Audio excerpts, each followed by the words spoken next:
Again, we thought that, oh, if we put this out there in our guided interviews and everywhere, a lot of people thought that they'll just opt out. They're not opting out. They're using our e-filing system.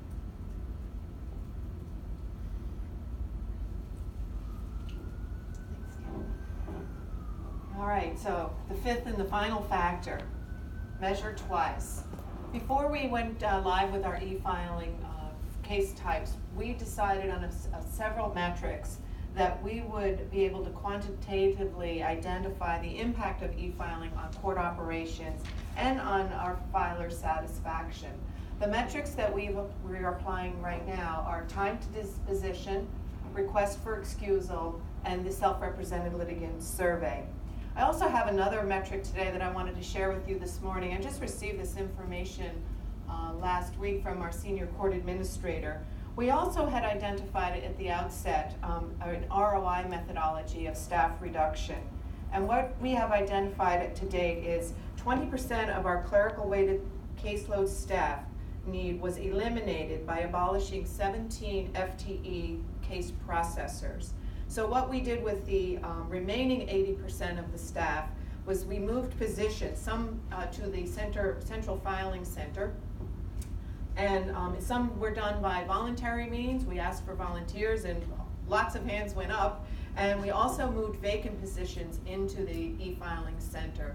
So with 80% of the staff, we are handling the same or the greater caseload. So I wanted to make sure that I shared that with you. I didn't have it on the slide this morning. So let me give you the results on time to disposition.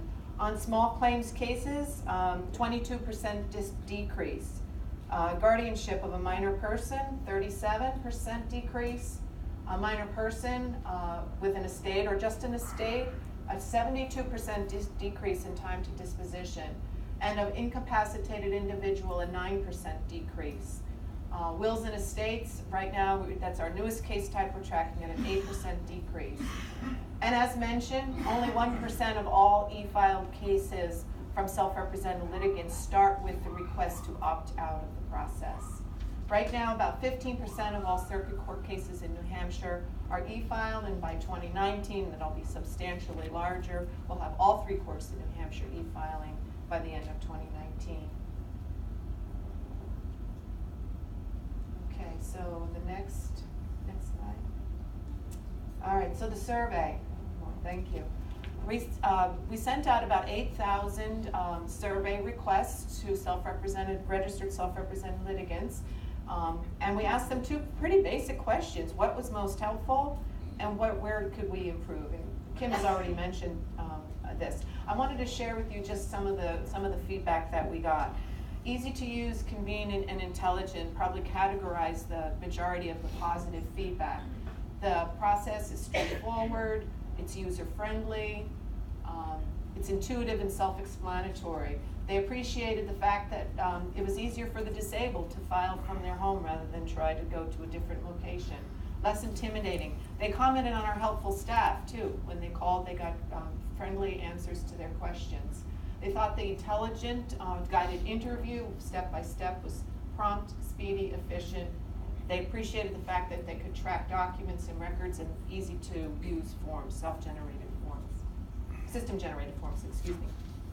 Okay, so you have to ask the question, it's fair, where could we improve? And I just wanted to comment on this as well. We actually do 2 releases per year on our e-filing systems, where we incorporate feedback from self-represented litigants and other filers and court staff on how can we make the process better. So twice a year we do enhancement releases. Where we have implemented improvements already are improved instructions, more information about uncommon filings, improving subsequent filing. We focused a lot on case initiation. The second time around we did improved subsequent filing. We improved our email notifications. People are asking for reminders and provide case status through email.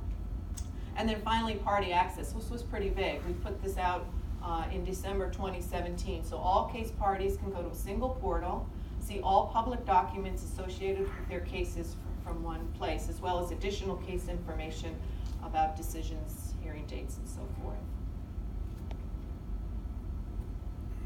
So So here Judge Kelly speaks to our centralization aspect. So we believe that another significant reason for our success to date is the centralization aspect of our process. All filings come to a single location in the state and are processed by an awesome staff who are specially trained and cross-trained on each of those case types. They are managed by a manager and assistant manager who serve essentially as the clerk and deputy clerk of what amounts to the largest clerk's office in the state.